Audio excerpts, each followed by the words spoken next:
Ezekiel അധ്യായം 15. കരിഞ്ഞ മുന്തിരിത്തണ്ട്. കർത്താവ് എന്നോട് അരുളി ചെയ്തു, മനുഷ്യപുത്ര, മുന്തിരിത്തണ്ടിന് മറ്റു വൃക്ഷങ്ങളെക്കാൾ എന്തു മേന്മ? അതിൻ്റെ ശാഖകൾക്ക് വനത്തിലെ വൃക്ഷങ്ങളുടെ ശാഖകളെക്കാൾ എന്തു ശ്രേഷ്ഠത? എന്തെങ്കിലും നിർമ്മിക്കാൻ അതിൻ്റെ തടി ഉപയോഗിക്കാറുണ്ടോ? പാത്രം തൂക്കിയിടാനുള്ള കൊളുത്ത് അതിൽ നിന്നെടുക്കാറുണ്ടോ? വിറകായി തീയിലിടുമ്പോൾ അതിൻ്റെ രണ്ടറ്റവും കത്തി മധ്യഭാഗം കരിഞ്ഞാൽ അത് എന്തിനെങ്കിലും പ്രയോജനപ്പെടുമോ? മുഴുവനോടിരുന്നപ്പോൾ അത് ഒന്നിനും ഉപകരിച്ചില്ല. അത് കത്തിക്കരിഞ്ഞ ശേഷം വല്ലതിനും ഉപകരിക്കുമോ? ദൈവമായ കർത്താവ് അരുളി ചെയ്യുന്നു, വനവൃക്ഷങ്ങൾക്കിടയിൽ വളരുന്ന മുന്തിരിയുടെ തണ്ടിനെ തീയിലിടുന്നതുപോലെ ജെറുസലേം നിവാസികളെ ഞാൻ കൈവെടിയും.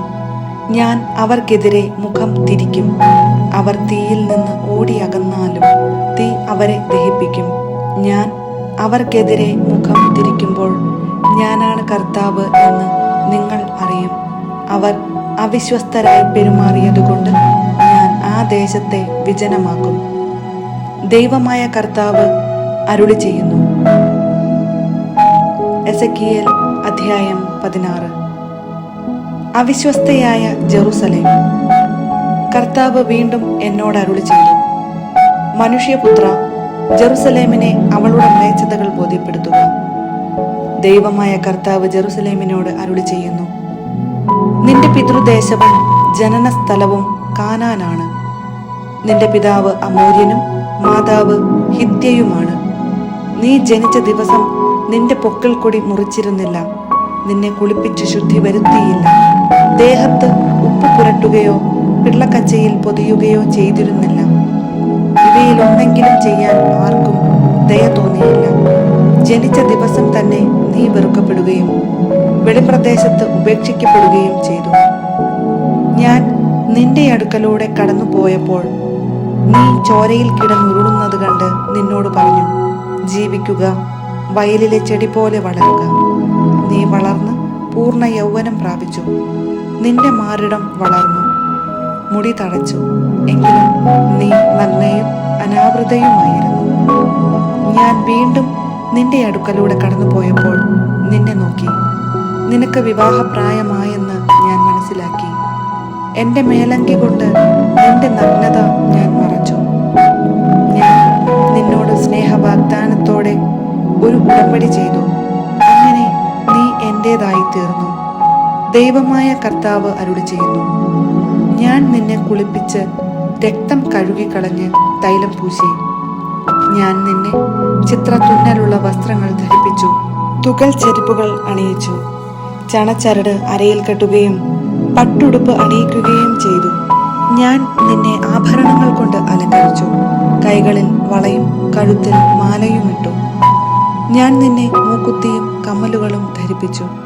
നിന്റെ തലയിൽ മനോഹരമായ കിരീടം ചാർത്തി. സ്വർണവും വെള്ളിയും കൊണ്ട് നീ അലംകൃതയായി. നേർത്ത ചണവും പട്ടും ചിത്രത്തുന്നലുള്ള വസ്ത്രവുമായിരുന്നു നിന്റെ വേഷം. നേർത്ത മാവും തേനും എണ്ണയുമായിരുന്നു നിന്റെ ആഹാരം. നീ അതീവ സുന്ദരിയായി വളർന്ന് രാജകീയ പ്രൗഢി ആർജിച്ചു. സൗന്ദര്യം കൊണ്ട് നീ ജനതകളുടെ ഇടയിൽ പ്രശസ്തയായി. എന്തെന്നാൽ ഞാൻ നൽകിയ കാന്തി അതിന് പൂർണ്ണത നൽകി. ദൈവമായ കർത്താവ് അരുളി ചെയ്യുന്നു, എന്നാൽ നീ നിന്റെ സൗന്ദര്യത്തിൽ മതിമറന്നു. നിന്റെ കീർത്തിയുടെ ബലത്തിൽ നീ വേശ്യാവൃത്തിയിൽ ഏർപ്പെട്ടു. ഏതു വഴിപോക്കനുമായും നീ വേശ്യാവൃത്തിയിൽ മുഴുകി. നിന്റെ വസ്ത്രങ്ങളിൽ ചിലതെടുത്ത് ഉന്നത മണ്ഡപങ്ങൾ അലങ്കരിച്ച് അവയിൽ വച്ച് നീ വ്യഭിചാരം ചെയ്തു. ഇങ്ങനെയൊന്ന് ഇതിനു മുൻപുണ്ടായിട്ടില്ല, ഇനി ഉണ്ടാവുകയുമില്ല. ഞാൻ നൽകിയ സ്വർണവും വെള്ളിയും കൊണ്ടുള്ള ആഭരണങ്ങളെടുത്ത് മനുഷ്യരൂപങ്ങളുണ്ടാക്കി അവയുമായി നീ വേശ്യാവൃത്തിയിൽ ഏർപ്പെട്ടു. ചിത്രത്തുന്നലുള്ള നിന്റെ വസ്ത്രങ്ങൾ നീ അവയെ അണിയിച്ചു. എൻ്റെ തൈലവും ധൂപവും അവയ്ക്ക് മുൻപിൽ നീ സമർപ്പിച്ചു. ഞാൻ നിനക്ക് ആഹാരത്തിനായി നൽകിയ നേരിയ മാവും എണ്ണയും തേനും നീ അവയുടെ മുൻപിൽ പരിമളദ്രവ്യമായി അർപ്പിച്ചു. ദൈവമായ കർത്താവ് അരുളി ചെയ്യുന്നു, എനിക്ക് നിന്നിൽ ജനിച്ച പുത്രന്മാരെയും പുത്രിമാരെയും നീ അവയ്ക്ക് ഭോജനമായി ബലിയർപ്പിച്ചു. നിന്റെ വേശ്യാവൃത്തി കൊണ്ട് മതിവരാഞ്ഞിട്ടാണോ നീ എൻ്റെ കുട്ടികളെ വധിക്കുകയും അവരെ അവയ്ക്കു ദഹനബലിയായി അർപ്പിക്കുകയും ചെയ്തത്? ചെറുപ്പത്തിൽ നഗ്നയും അനാവൃതയുമായി ചോരയിൽ കുളിച്ചു കിടന്നത് നീ നിന്റെ മ്ലേച്ഛതകൾക്കും വ്യഭിചാരത്തിനുമിടയ്ക്ക് ഓർമ്മിച്ചില്ല. ദൈവമായ കർത്താവ് അരുളി ചെയ്യുന്നു, ദുരിതം, നിനക്ക് ദുരിതം. നിന്റെ എല്ലാ ദുഷ്കൃത്യങ്ങൾക്കും ശേഷം നീ ഓരോ തെരുവിലും ഭദ്രപീഠവും ഉന്നത മണ്ഡപവും നിർമ്മിച്ചു. ഓരോ വഴിക്കവലയ്ക്കും നീ ഉന്നത മണ്ഡപങ്ങളുണ്ടാക്കി. അവിടെ നിന്റെ സൗന്ദര്യം നീ ദുരുപയോഗപ്പെടുത്തി. വഴിപോക്കർക്കെല്ലാം നിന്നെ തന്നെ നൽകി നീ വ്യഭിചാരം തുടർന്നു. ഭോഗാസക്തരും നിന്റെ അയൽക്കാരുമായ ഈജിപ്തുകാരുമായി നീ വ്യഭിചരിച്ചു. വ്യഭിചാരത്തിൽ മുഴുകി നീ എന്നെ പ്രകോപിപ്പിച്ചു. അതുകൊണ്ട് നിനക്കെതിരെ ഞാൻ കരം നീട്ടി നിന്റെ ഓഹരി വെട്ടിക്കുറച്ചു. നിന്നെ വെറുക്കുന്നവരും നിന്റെ മ്ലേച്ഛ സ്വഭാവത്തിൽ ലജ്ജിതരുമായ ഫിലിസ്ത്യ പുത്രിമാർക്ക് നിന്നെ ഞാൻ വിട്ടുകൊടുത്തു. മതി വരാഞ്ഞിട്ട് നീ അസീറിയക്കാരോടൊത്തും വ്യഭിചരിച്ചു. നീ അവരുമായി സംഗമിച്ചിട്ടും സംതൃപ്തയായില്ല. വ്യാപാരികളായ കൽദായരുമായും നീ വ്യഭിചാരത്തിൽ മുഴുകി. എന്നിട്ടും നീ സംതൃപ്തയായില്ല. ലജ്ജയില്ലാത്ത വേശ്യയെപ്പോലെ നീ ചെയ്യുന്ന ഈ പ്രവൃത്തികൾ നീ എത്ര കാമാതുരയാണെന്ന് വ്യക്തമാക്കുന്നു. ദൈവമായ കർത്താവ് അരുളി ചെയ്യുന്നു, വഴിക്കവലകളിൽ ഭദ്രപീഠങ്ങളും പൊതുസ്ഥലങ്ങളിൽ ഉന്നത മണ്ഡപങ്ങളും നീ സ്ഥാപിച്ചു. എന്നാൽ പ്രതിഫലം വെറുത്തിരുന്നതിനാൽ നീ വേശ്യയെപ്പോലെയായിരുന്നില്ല. ഭർത്താവിന് പകരം അന്യപുരുഷന്മാരെ സ്വീകരിക്കുന്ന സ്വൈരിണിയായ ഭാര്യയെപ്പോലെയാണ് നീ. വേശ്യകൾ പ്രതിഫലം സ്വീകരിക്കുന്നു, നീയാകട്ടെ കാമുകന്മാർക്ക് പ്രതിഫലം കൊടുക്കുന്നു. വ്യഭിചാരത്തിനായി നാനാഭാഗത്തു നിന്നും നിന്റെ അടുത്തെത്തിച്ചേരാൻ നീ അവർക്ക് കൂലി കൊടുക്കുന്നു. വ്യഭിചാരത്തിൻ്റെ കാര്യത്തിൽ നീ മറ്റു സ്ത്രീകളിൽ നിന്ന് വ്യത്യസ്തയാണ്. ആരും വ്യഭിചാരത്തിനായി നിന്നെ ക്ഷണിച്ചില്ല. നീ അങ്ങോട്ട് പ്രതിഫലം നൽകുന്നു, നിനക്ക് പ്രതിഫലം ലഭിക്കുന്നില്ല. അതാണ് നിനക്കുള്ള വ്യത്യാസം. അഭിസാരികേ, കർത്താവിൻ്റെ വചനം കേൾക്കുക. ദൈവമായ കർത്താവ് അരുളി ചെയ്യുന്നു, നീ കാമുകന്മാരോടൊപ്പം വ്യഭിചാരത്തിൽ നിർലജ്ജം നിന്റെ നഗ്നത തുറന്നു കാട്ടി. നീ വിഗ്രഹങ്ങൾ നിർമ്മിക്കുകയും നിന്റെ മക്കളുടെ രക്തം അവയ്ക്ക് അർപ്പിക്കുകയും ചെയ്തു. അതിനാൽ നിന്നോടൊപ്പം രമിച്ച എല്ലാ കാമുകന്മാരെയും നീ സ്നേഹിക്കുകയും വെറുക്കുകയും ചെയ്ത എല്ലാവരെയും ഞാൻ ഒരുമിച്ച് കൂട്ടും. അവർ കാണേണ്ടതിന് അവരെ നിനക്ക് ചുറ്റും ഒരുമിച്ച് കൂട്ടി അവരുടെ മുൻപിൽ നിന്റെ നഗ്നത ഞാൻ അനാവരണം ചെയ്യും. വിവാഹബന്ധം വിച്ഛേദിക്കുകയും കൊലപാതകം നടത്തുകയും ചെയ്യുന്ന സ്ത്രീകളെ വിധിക്കുന്നതുപോലെ നിന്നെയും ഞാൻ വിധിക്കും. ക്രോധത്തോടും അസൂയയോടും കൂടെ ഞാൻ നിന്നെ രക്തത്തിലാഴ്ത്തും. ഞാൻ നിന്നെ നിന്റെ കാമുകന്മാരുടെ കൈകളിൽ ഏൽപ്പിച്ചു കൊടുക്കും. അവർ നിന്റെ ഭദ്രപീഠങ്ങൾ തട്ടിത്തകർക്കുകയും ഉന്നത മണ്ഡപങ്ങൾ ഇടിച്ചു നിരത്തുകയും ചെയ്യും. നിന്റെ വസ്ത്രങ്ങൾ അവർ ഉരിഞ്ഞു കളയും, ആഭരണങ്ങൾ അവർ അപഹരിക്കും. അവർ നിന്നെ നഗ്നയും അനാവൃതയുമായി ഉപേക്ഷിക്കും. അവർ നിനക്കെതിരെ സൈന്യത്തെ അണിനിരത്തും. അവർ നിന്നെ കല്ലെറിയുകയും വാളുകൊണ്ട് വെട്ടി നുറുക്കുകയും ചെയ്യും. നിന്റെ ഭവനങ്ങൾ അവർ അഗ്നിക്കിരയാക്കും. അനേകം സ്ത്രീകളുടെ മുൻപിൽ വെച്ച് നിന്റെ മേൽ അവർ ശിക്ഷാവിധി നടപ്പിലാക്കും. നിന്റെ വ്യഭിചാരം ഞാൻ അവസാനിപ്പിക്കും. നീ ഇനി ആർക്കും പ്രതിഫലം നൽകുകയില്ല. അങ്ങനെ എൻ്റെ കോപം നിന്റെ മേൽ പ്രയോഗിച്ച് ഞാൻ തൃപ്തിയടയും. എൻ്റെ അസൂയ നിന്നെ വിട്ടകലും.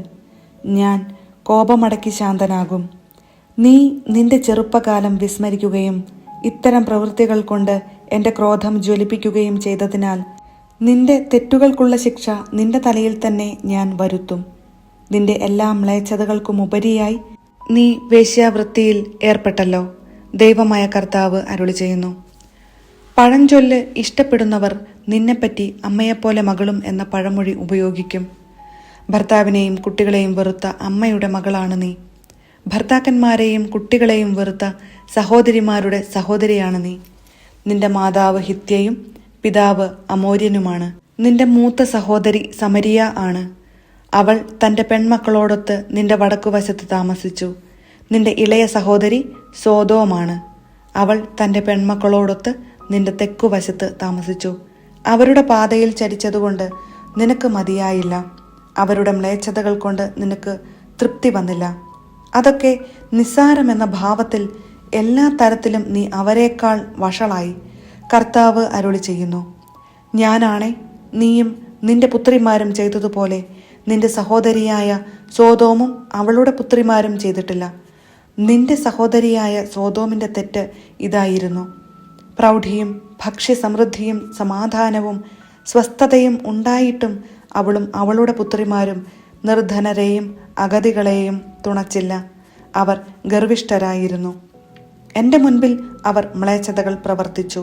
അതുകൊണ്ട് ഞാൻ അവരെ നിർമാർജനം ചെയ്തു. നീ ചെയ്ത തിന്മയുടെ പകുതി പോലും സമരിയ ചെയ്തില്ല. നീ അവരെക്കാൾ കൂടുതൽ മ്ലേച്ഛത പ്രവർത്തിച്ചു. നീ പ്രവർത്തിച്ച മ്ലേച്ഛതകൾ കണക്കിലെടുത്താൽ നിന്റെ സഹോദരികൾ നീതിയുള്ളവരായി തോന്നും. നിന്റെ അവമതി നീ സഹിക്കണം. നിന്റെ സഹോദരിമാരെക്കാൾ ഏറെ മ്ലേച്ഛതകൾ നീ പ്രവർത്തിച്ചതിനാൽ നിന്നോട് തുലനം ചെയ്യുമ്പോൾ അവർ നിഷ്കളങ്കരായി തോന്നും. ലജ്ജിച്ച് അവമാനമേൽക്കുക. എന്തെന്നാൽ നിന്റെ സഹോദരിമാർ നീതിയുള്ളവരെന്ന് തോന്നിക്കാൻ നീ ഇടയാക്കി. സോതോമിൻ്റെയും അവളുടെ പുത്രിമാരുടെയും സമരിയായുടെയും അവളുടെ പുത്രിമാരുടെയും സുസ്ഥിതി ഞാൻ പുനഃസ്ഥാപിക്കും. അതോടൊപ്പം അവരുടെ മധ്യേ നിന്റെ സുസ്ഥിതിയും ഞാൻ പുനഃസ്ഥാപിക്കും. അങ്ങനെ അവർക്ക് ഒരാശ്വാസമാകത്തക്ക വിധം നീ ചെയ്ത പ്രവൃത്തികളെക്കുറിച്ച് നീ ലജ്ജിച്ച് അവമാനമേൽക്കും. നിന്റെ സഹോദരിമാരായ സോതോമും സമരിയായും അവരുടെ പുത്രിമാരും തങ്ങളുടെ പൂർവ്വസ്ഥിതിയിലേക്ക് മടങ്ങിവരും. നീയും നിന്റെ പുത്രിമാരും നിങ്ങളുടെ പൂർവ്വസ്ഥിതി പ്രാപിക്കും. നിന്റെ ദുഷ്ടതകൾ വെളിപ്പെടുത്തുന്നതിന് മുൻപ് നീ അഹങ്കരിച്ചു കഴിഞ്ഞ കാലങ്ങളിൽ നിന്റെ സഹോദരിയായ സോതോമിന്റെ പേരുച്ചരിക്കാൻ നിന്റെ അധരങ്ങൾ ലജ്ജിച്ചിരുന്നില്ലേ? ഇപ്പോൾ നിന്നെ അധിക്ഷേപിക്കുന്നവരായി നിന്റെ ചുറ്റുമുള്ള ഏദോം പുത്രിമാർക്കും അവളുടെ അയൽക്കാർക്കും ഫിലിസ്ത്യ പുത്രിമാർക്കും നീയും അവളെപ്പോലെ പരിഹാസപാത്രമായിരിക്കുന്നു. നിന്റെ വ്യഭിചാരത്തിൻ്റെയും മ്ലേച്ഛതയുടെയും ശിക്ഷ നീ ഏൽക്കും. കർത്താവ് അരുളി ചെയ്യുന്നു. ശാശ്വതമായ ഉടമ്പടി.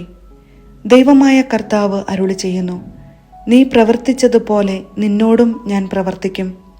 നീ ഉടമ്പടി ലംഘിച്ച് പ്രതിജ്ഞ അവഹേളിച്ചു.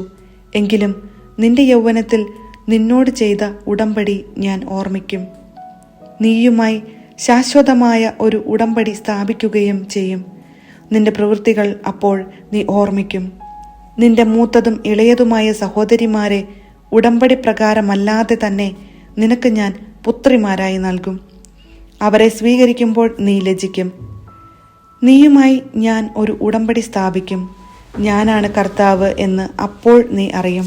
അങ്ങനെ നിന്റെ പ്രവൃത്തികൾക്ക് ഞാൻ മാപ്പ് നൽകുമ്പോൾ നീ അവയെയോർത്ത് ലജ്ജിച്ചു മൗനം ഭജിക്കും. ദൈവമായ കർത്താവ് അരുളി ചെയ്യുന്നു.